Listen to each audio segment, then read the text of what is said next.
రాష్ట్రంలో నేటి నుంచి మద్యం గొలుసు దుకాణాలు మూసివేతకు సీఎం చంద్రబాబు ఆదేశించారు. రోడ్లపై మద్యం తాగుతూ ఎవరు కనిపించినా అరెస్ట్ చేయాలని అధికారులకు స్పష్టం చేశారు. ఏపీ స్టేట్ వాటర్ కార్పొరేషన్ ఏర్పాటుకు ఆమోదం తెలిపిన మంత్రివర్గం ఇసుక రవాణా ఖర్చు నియంత్రించేందుకు ప్రత్యేక కార్యాచరణ రూపొందించింది.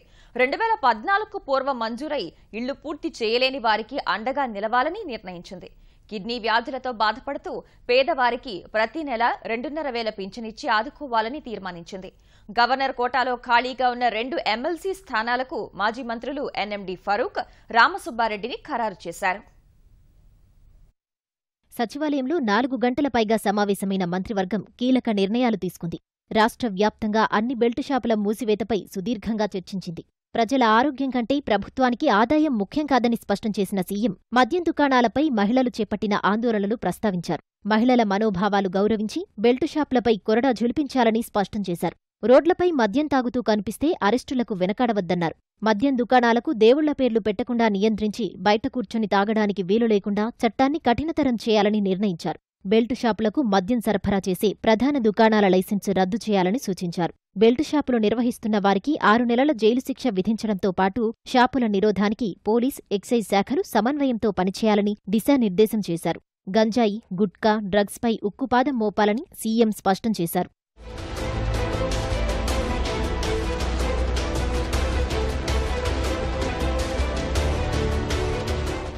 2014కు పూర్వం మంజూరై అసంపూర్తిగా మిగిలిపోయిన దాదాపు 3 లక్షల ఇళ్లకు 25,000 రూపాయల చొప్పున ఇచ్చేందుకు 500 కోట్లను గ్రామీణ గృహ నిర్మాణ శాఖకు కేటాయించారు. ఫలితంగా సుమారు 2 లక్షల కుటుంబాలకు మేలు జరగనుంది. కాపు రిజర్వేషన్ల అంశంపై అధ్యయనం చేస్తున్న మంజునాథ కమిషన్ నివేదికను సాధ్యమైనంత త్వరగా ఇవ్వాలని మంత్రివర్గం కోరింది. కులాలు, ప్రాంతాల పేరుతో రెచ్చగొట్టే వారి పట్ల అప్రమత్తంగా ఉండాలని ప్రజలకు విజ్ఞప్తి చేసింది. రాష్ట్రంలోని అన్ని జలరాశులు, ప్రాజెక్టుల వద్ద ఆగస్టులో జలసిరికి హారతి పేరిట కార్యక్రమం చేపట్టాలని మంత్రిమండలి నిర్ణయించింది. ఇసుక అక్రమ రవాణా నివారణకు ప్రతి జిల్లాలో 4 కమిటీ వేయాలని నిర్ణయించారు. కలెక్టర్, ఎస్పీతో పాటు మరో 2 ఇందులో సభ్యులుగా ఉంటారు. ఇసుక మాఫియాతో సంబంధం ఉన్న వారి అరెస్టుకు సీఎం ఆదేశించారు. ఇసుక రవాణా ఛార్జీలపైన నియంత్రణ ఉండేలా చర్యలు తీసుకోవాలని, కిలోమీటర్కు ఒకే రకమైన ధర ఖరారు చేయాలని నిర్ణయించారు.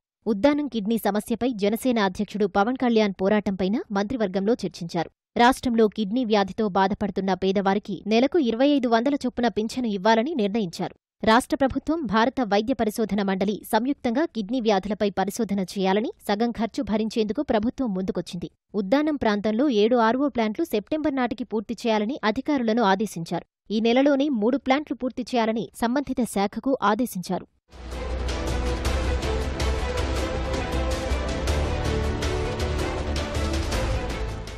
అమరావతి ప్రాంతంలో 88.40 ఎకరాల భూమిని 17 సంస్థలకు ఇచ్చేందుకు మంత్రివర్గంలో ఆమోదం తెలిపారు. సిఆర్డీఏ చట్టంలోని సెక్షన్ 25(1), 25(3) సవరణ చేస్తూ ప్రత్యేక capital city infrastructure development fund ఏర్పాటుకు నిర్ణయం తీసుకున్నారు. అనంతపురం జిల్లా పెనుగొండ మండలంలో ఎర్రమంచి, గుడిపల్లిలో కియా మోటార్స్ కార్పొరేషన్ కార్ల తయారీ కేంద్రం ఏర్పాటుకు 587.84 ఎకరాల భూమిని కేటాయిస్తూ ఆమోదం తెలిపింది.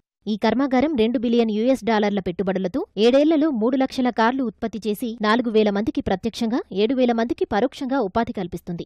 2016 రియో ఒలింపిక్స్లో సాధించిన అసమాన విజయానికి గుర్తింపుగా ప్రముఖ బ్యాడ్మింటన్ క్రీడాకారిణి పీవీ సింధుకు 1000 చదరపు గజాల నివాసిత స్థలాన్ని అమరావతిలో కేటాయించడంతో పాటు రాష్ట్రంలోని వివిధ జిల్లాల్లో పారిశ్రామిక అవసరాల నిమిత్తం వివిధ సంస్థలకు భూ కేటాయింపులు చేస్తూ మంత్రివర్గం ఆమోదం తెలిపింది.